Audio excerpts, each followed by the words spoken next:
Hello, everyone, and welcome to part 7 and the final part of the Rime of the Ancient Mariner.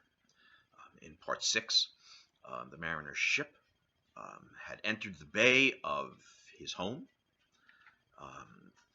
The angelic spirits that had inhabited his shipmates sung beautifully and departed, and the spirit 9 fathoms deep is still below the ship. And the pilot and the pilot's boy and a wood hermit is in a skiff and approaching the ship. And that's where we start. The hermit good lives in that wood which slopes down to the sea. How loudly his sweet voice he rears! He loves to talk with mariners that come from a far countree. He kneels at morn and noon and eve. He hath a cushion plump. It is the moss that wholly hides the rotted old oak-stump.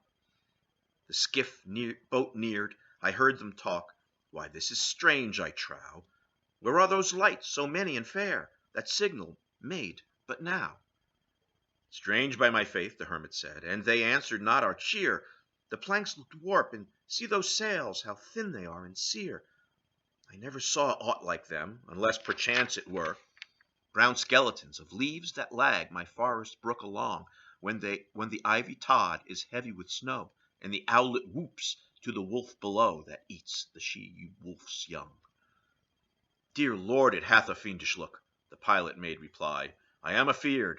Push on, said the hermit cheerily. The boat came closer to the ship, but I nor spake nor stirred.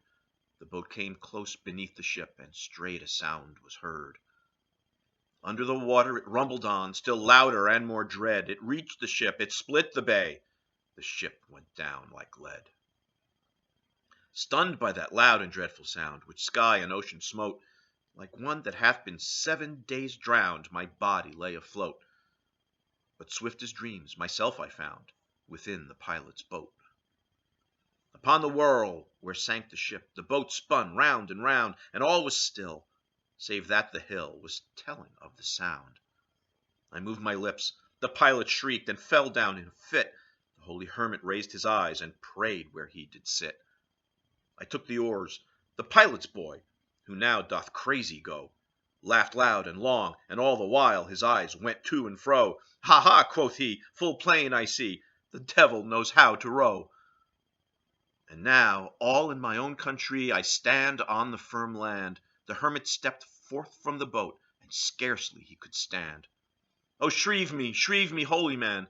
The hermit crossed his brow. Say quick, quoth he, I bid thee say, what manner of man art thou?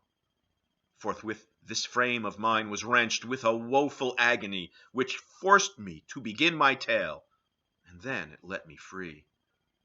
Since then, at an uncertain hour, that agony returns. Until my ghastly tale is told, this heart within me burns.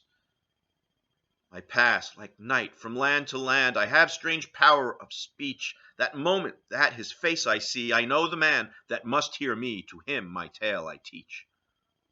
What loud uproar bursts from that door? That wedding guests are there.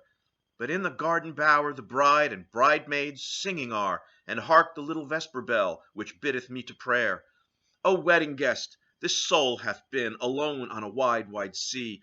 So lonely 'twas that God himself scarce seemed there to be.